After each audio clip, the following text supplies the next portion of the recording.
बातमी आहे राज ठाकरे यांच्या संदर्भात। मनसे अध्यक्ष राज ठाकरे ही मुख्यमंत्री एकनाथ शिंदे यांची भेट घेणार आहेत।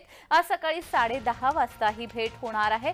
वर्षा निवासस्थानी राज ठाकरे जाणार आहे, तिथेच ही भेट होणार आहे। दोन्ही नेत्यांमध्ये विविध विषयांवरती चर्चा होणार आहे।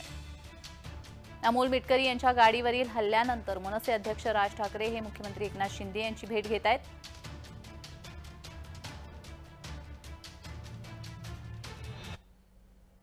तर या संदर्भात अधिक माहिती देण्यासाठी आमचे प्रतिनिधी महेंद्र जोईल हे आपल्याशी जोडले गेलेले आहेत। महेंद्र, आज राज ठाकरे हे मुख्यमंत्री एकनाथ शिंदे यांची भेट घेणार आहेत, अधिकची माहिती।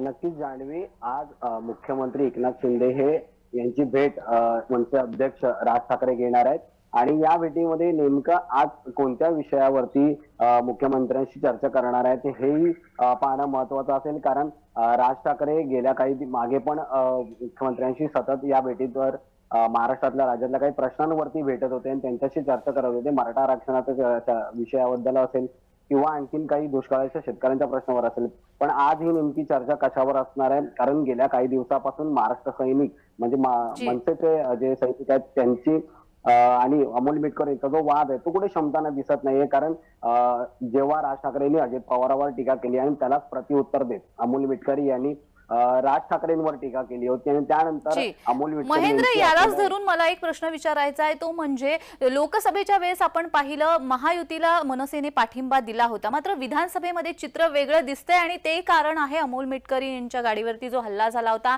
त्यानंतर मनसे कार्यकर्त्याचा अचानक मृत्यू झाला आणि या सगळ्यामध्ये कुठेतरी वादावादी निर्माण झाली आहे राष्ट्रवादीमध्ये आणि मनसेमध्ये। आपण पाहिलं की बऱ्याच पद्धतीने वाद निर्माण झाला।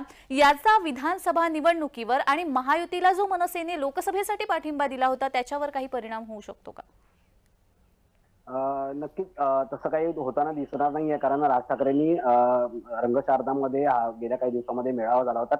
त्यावेळेस त्यांनी एकला चलो रेचा स्वबळावर जाण्याचा जो नारा दिला होता आणि मनसैनिकांना कामाला लागा म्हणून सांगितलं होतं आणि त्यानंतरच आता यापुढे 225 ते 250 जागा हे महाराष्ट्र नवनिर्माण सेना लढणार आहे। पण आज नेमकं या विषयावर पण काही चर्चा होते का मुख्यमंत्र्यांशी हेही पाहणं महत्त्वाचं असेल। आणि त्याबरोबर जो वाद महाराष्ट्र सैनिक आणि अमोल मिटकर यांच्यातला आहे यावरती काही तोडगा निघतोय का किंवा यावर काही जो वाद शमवण्याचा प्रयत्न होईल मुख्यमंत्र्यांमार्फत ते मध्यस्थी करतील का हेही पाहणं महत्त्वाचं असेल। अगदीच महेंद्र, या संदर्भात अधिक माहिती घेतच राहू। तुर्तास धन्यवाद।